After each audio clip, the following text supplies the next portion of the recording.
साधा फॅक्ट्स प्रश्न. WPI मोजमाप करताना किती वस्तू विचारात घेतल्या जातात? एकदम साधा सिंपल प्रश्न आहे. आपण CPI करतो, WPI महागाई हा टॉपिक करतो आणि माहिती पण असतं. पण आता बघायचं 597, 687, 697, 587 हा योगाचा पॅटर्न आहे. परत सांगतो फॉर युअर काइंड इन्फॉर्मेशन. हां, ॲज इट इज POIQ कुठलाच दिसणार नाही तुम्हाला मी, पण कम्प्लिटली POIQचा बेस उचललेला आहे.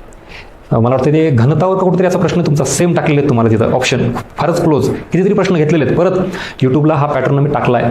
Arthaniti by Gajanan Baske Telegram channel follow करा. ह्याचा भरपूर पार्ट POIQचा व्हिडिओ मार्फत इमेज मार्फत ऑलरेडी टाकलेला आहे. आणि मग तिथं तुम्हाला हे जे आता आहे ना हा पॅटर्न हा तुम्हाला दिसून येईल क्लिअर कट की असे ऑप्शन का टाकले मी फिरून.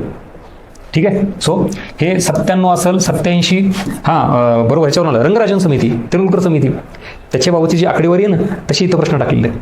ते रंगराजनचा नाही का पर डेचा वगैरे 32 आहे, 34 आहे का 42 आहे तसं टाकलेलं ते 47 वगैरे तो आकडा. असो चला, सो याचं उत्तर आहे पर्याय क्रमांक 3 697. आणि मग बाकी 4 ऑप्शन कसे होते बाकी इतर 3 ऑप्शन त्याच्यावरून तुम्हाला आता WPI CPI करताना गजानन बस्के आठवला पाहिजे का?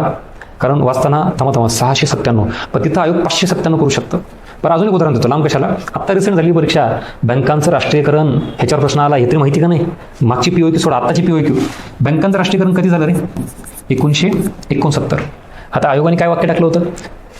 जे पहिल्यांदा 14 बँकांचं राष्ट्रीयकरण झालं त्याचं वर्ष 1959.